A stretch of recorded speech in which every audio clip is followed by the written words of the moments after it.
Doctor রজত সেন খ্যাতনামা neurosurgeon. খ্যাতির শিখরে বসে থাকলেও তিনি বড়ই অর্থপিশাচ। মৃত মানুষকে অকারণেই ভেন্টিলেশনে রেখে রোগীর বাড়ির লোকের কাছ থেকে মোটা অঙ্কের বিল আদায় তাঁর পেশা। কেউ কিছু বুঝে ওঠার আগেই নার্সিংহোমের খাতায় লাখ লাখ টাকা ঢুকে যেত। একদিন জনৈক প্রৌঢ় ভর্তি হয় নার্সিংহোমে ম্যাসিভ স্ট্রোক হয়ে। 2 দিন পর তিনি কোমায় চলে যান।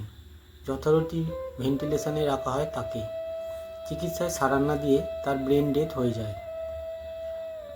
এবার শুরু হয় ডক্টর সেনের পুরনো খেলা। প্রৌঢ়ের ছেলেকে বলেন, আরও কিছুদিন ভেন্টিলেশনে রাখতে হবে, তাহলে ফেরার আশা আছে।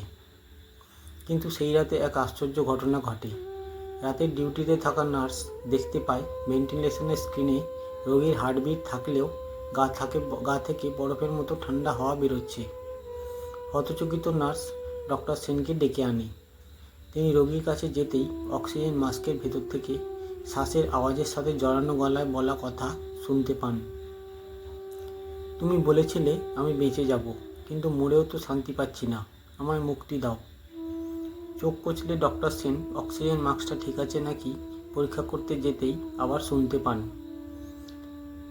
শ্বাসের টান ওঠার মতো ঘর ঘরে গলায় তাকেই বলছে, আর কতদিন এই ত্রিশঙ্কু হয়ে জীবিত মৃতর মাঝে ঝুলে থাকবো ডাক্তার, বলতে পারো?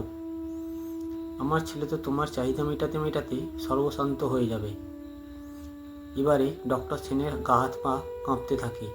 নিজের কানকে বিশ্বাস করতে পারছেন না। একজন মৃত মানুষ কীভাবে কথা বলতে পারে? ভয় কাঁপতে কাঁপতে অজ্ঞান হয়ে যান রোগীর বেডের পাশে। ওই অবস্থা দেখে নার্স আরও কয়েকজনকে ডেকে আনে। চোখে মুখে জল দিতে একটু পরে জ্ঞান ফিরে আসে, কিন্তু তিনি বিড়বিড় করতে থাকেন, ভুল করেছি আমি, আর করব না, ছেড়ে দাও, ভেন্টিলেটর বন্ধ করো। ক্রমেই তার মানসিক বৈকল্য দেখা যায়, যা তাকে মানসিক রোগীতে পরিণত করে।